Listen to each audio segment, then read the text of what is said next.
Baik, seterusnya perkembangan tumpuan kami di Astro Awani jugalah mengenai perkembangan terkini kebakaran hutan di Riau yang dilaporkan Kian Kronik. Untuk itu kita terus ke bilik berita bersama rakan setugas Syarkawi Salahuddin. Syar, silakan.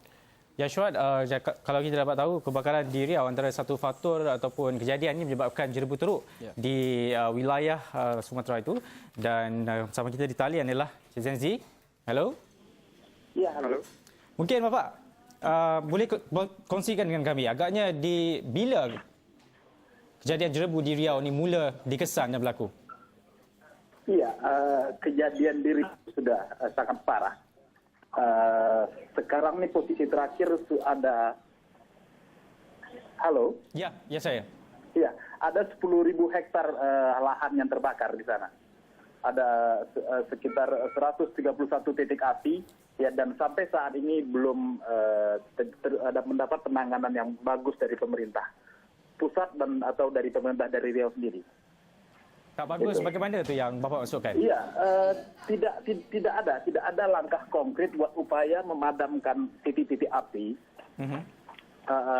Sementara posisi di sana sudah sangat jarak pandang tinggal 10 meter, 10-15 meter.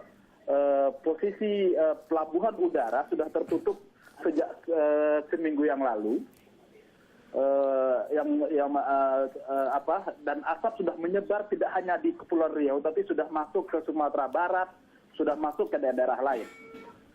Kalau kita ikutkan dengan jarak penglihatan 10 meter itu di bawah kategori indeks pencemaran udara yang sangat berbahaya. Jadi apa agaknya setakat ini laporan daripada mungkin masyarakat di kawasan Riau terutamanya yang mungkin sudah ada yang sakit masuk hospital?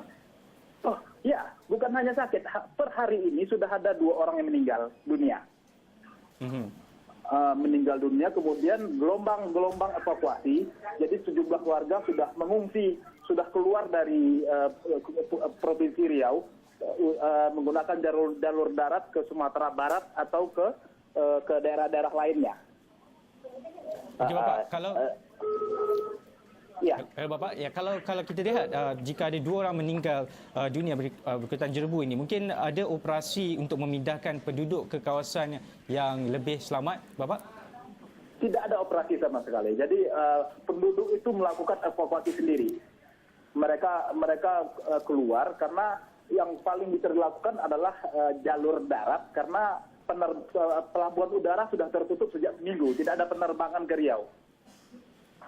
Agaknya apa usaha terkini yang sedang dilakukan oleh pemerintah di Riau? Kerana kita dapat tahu yang bahawa Presiden Indonesia sendiri akan campur tangan dalam urusan ini sekiranya pemimpin atau pemerintah di Riau gagal mengatasi ataupun menangani isu jerebu di sana. Ya, posisinya yang dilakukan oleh pemerintah Riau itu kan lebih persuasif, hanya melihat saja bersama Kementerian Kehutanan, tapi tidak ada langkah konkret bagaimana memadamkan titik api. Karena sampai per hari ini titik api itu masih 131 titik api, masih 10.000 hektar lahan yang terbakar dan asap malah bertambah banyak.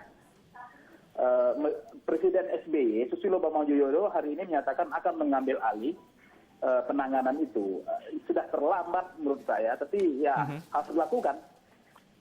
Ya. Kalau Bapak boleh kongsikan dengan kami sikit di sini, 131 titik api yang terlibat di Riau itu, apakah punca sebenar utama? Adakah melibatkan pembakaran di kawasan terbuka ataupun kawasan peladangan, Bapak? Ya, jadi apa? Jadi seperti ini kan kebakaran hutan, asap ini kan hampir datang setiap tahun. Dan itu adalah dilakukan oleh pembukaan lahan-lahan sawit. Ya. Ada sejumlah perusahaan yang sudah diproses oleh Kepolisian Republik Indonesia, tapi meskipun juga belum tidak tuntas. Tapi lagi-lagi itu tidak memberikan efek jera karena setiap tahun datang lagi, meskipun yang kali ini tahun ini adalah kejadian paling parah selama 18 tahun terakhir. Saya pun nampak agak teruk juga kali ini, Datuk Bapak, kerana Tahun lepas sempat saya berkunjung ke Riau bagi melihat sendiri dengan mata saya sendiri mengenai pembakaran terbuka, dan ketika itu kita melihat sama ada pembakaran terbuka ini berlaku di ladang-ladang ataupun peladangan kelapa sawit di sana. Tapi nyata sekali ia diakui tidak apabila ia berpunca daripada sikap penduduk untuk membuka lahan baru, Bapak. Ya, jadi yang terjadi adalah seperti ini. Pembukaan lahan itu adalah lahan di atas milik perusahaan perkebunan, tapi dilakukan oleh penduduk sekitar yang dibayar oleh perusahaan, gitu. Jadi tidak pembakaran lahan tidak dilakukan oleh perusahaan, tapi oleh penduduk, tapi yang mendapat order dari perusahaan. Kita menemukan modus-modus seperti itu. Artinya ketika terjadi operasi penangkapan, yang kena tangkap adalah penduduk-penduduk yang tinggal di areal perkebunan itu. Meskipun mereka tidak punya kepentingan, tapi mereka mendapat bayaran, dibayar oleh pihak perusahaan untuk membakar lahan, nanti biar bisa jadi dibuka lahan menjadi lahan terbuka, lahan kering nanti ditanami. Bapak, kalau perkara ini berlaku setiap tahun, Bapak, dan melihat pada penjelasan Bapak tadi, tidak adakah satu tindakan ataupun langkah drastik diambil oleh kerajaan bagi menangani isu ini? Betul. Ini hampir 18 tahun terakhir terjadi setiap tahun asap. Tahun ini yang paling parah. Betul, tidak ada sama sekali, karena yang terjadi ada yang menjadi tersangka, ada yang ditangkap, tapi itulah orang-orang kecil penduduk yang itu pihak perusahaan yang mengsponsori, yang memberi uang untuk membuka lahan itu tidak pernah tersentuh oleh hukum. Okey, Bapak Zenzi Suhadi. Ya. Okey, Bapak Zenzi, saya Ashwat Ismail di sini ya. Kita tahu di mana Wahana Lingkungan Hidup Indonesia, di mana Bapak merupakan eksekutif nasionalnya, merupakan NGO yang begitu aktif sekali berada di sana, melihat dengan begitu rapat sekali. Tapi persoalan saya dalam konteks pemerintah, apa yang tidak kena dengan usaha mengawal kebakaran oleh pihak berkuasa itu? Iya, artinya kita tidak melihat langkah-langkah konkret. Okey.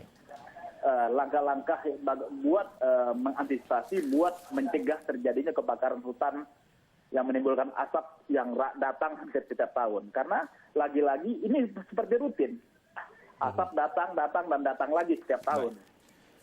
Okey, Bapak, terima kasih Bapak dengan pandangan berkenaan, dan mengenai isu kebakaran hutan di Riau ini juga di talian kita ada Sestri Yasra, dan beliau ialah editor pengurusan Tempo, sudah pun bersedia di talian.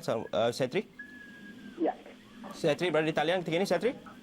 Ya, Sestri saya. Okey, Sestri, soalan ketika ini adalah perkembangan terkini di mana campur tangan Presiden Susilo Bambang Yudhoyono dan juga pemerintah di Riau itu sendiri. Apa keputusannya untuk kita melihat usaha-usaha yang konkret dapat mengawal kebakaran ini? Belum jelas apa langkah yang akan diambil oleh Presiden Susilo Bambang Yudhoyono. Karena hari ini dia hanya menyatakan bahwa jika pemerintah daerah Riau atau kementerian tidak sanggup, dia akan memimpin langsung upaya penyelesaian asap. Langkah konkret apa yang akan dilakukan belum jelas, belum terjadi. Okey, operasi pemindahan penduduk, adakah ia melibatkan operasi? Kerana kita tahu kebakaran ini kian merebak sehinggalah Sumatera Barat dan sebagainya. Ya, tidak ada upaya, tidak ada operasi itu. Yang terjadi adalah masyarakat secara swadaya, secara sendiri-sendiri melakukan evakuasi sendiri. Dan yang paling bisa mereka lakukan adalah berpindah dengan menggunakan jalur darat, karena penerbangan sudah berapa hari ini tidak berfungsi, Bandar Udara Sarip Kasim, begitu juga dengan Bandar Udara Minangkabau di Sumatera Barat. Yang terjadi adalah penduduk-penduduk yang sudah tidak tahan dengan asap, mereka menggunakan biaya sendiri dan berpindah, gitu, berangkat ke Sumatera Barat yang relatif agak tidak terlalu parah asapnya, meskipun juga jarak pandang sudah 100 meter di sana.